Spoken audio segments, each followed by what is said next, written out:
இருபத்தஞ்சு முறுக்கு மந்த்ரா கடலை எண்ணெயில நானே பண்ணுது ஒரு சேலஞ்ச். உங்களால இந்த மாதிரி முறுக்கு செய்ய முடியுமா? மந்த்ரா கடலை எண்ணெயில முறுக்கு செஞ்சு பாருங்க. ஓகே.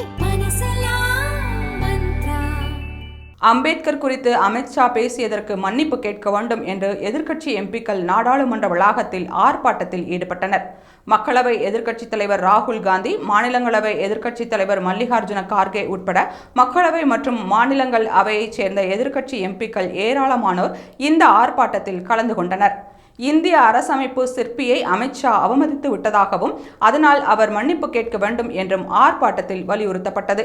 அமித்ஷாவின் பேச்சை கண்டித்து பேசிய காங்கிரஸ் எம்பி கௌரவ் கோகாய், அரசமைப்பு விவாதத்தின் போது அம்பேத்கரை மாநிலங்களவையில் பேசிய மத்திய உள்துறை அமைச்சர் அமித்ஷா இழிவுபடுத்திவிட்டார். பாஜகவினருக்கு அம்பேத்கர் மீது மரியாதை இல்லை என்பதை இது காட்டுகிறது. அம்பேத்கரின் நிலைப்பாட்டுக்கு ஆதரவாக மட்டுமல்லாமல் அவர் எழுப்பிய பிரச்சனைகளுக்கு ஆதரவாகவும் இந்தி கூட்டணி சார்பில் இந்த ஆர்ப்பாட்டம் நடைபெறுகிறது என்று கூறினார். இந்நிலையில் அரசமைப்பின் 75வது ஆண்டை குறிக்கும் விவாதத்தின் போது மாநிலங்களவையில் பேசிய அமித்ஷா, அம்பேத்கரின் பெயரை பயன்படுத்துவது இப்போது ஒரு ஃபேஷன் ஆகிவிட்டது. எதற்கு எடுத்தாலும் அம்பேத்கர் என்று பேசுகிறார்கள். கடவுளின் பெயரை இவ்வாறு பலமுறை சொன்னால் அவர்களுக்கு சொர்க்கத்தில் இடம் கிடைத்திருக்கும் என்று கூறினார்.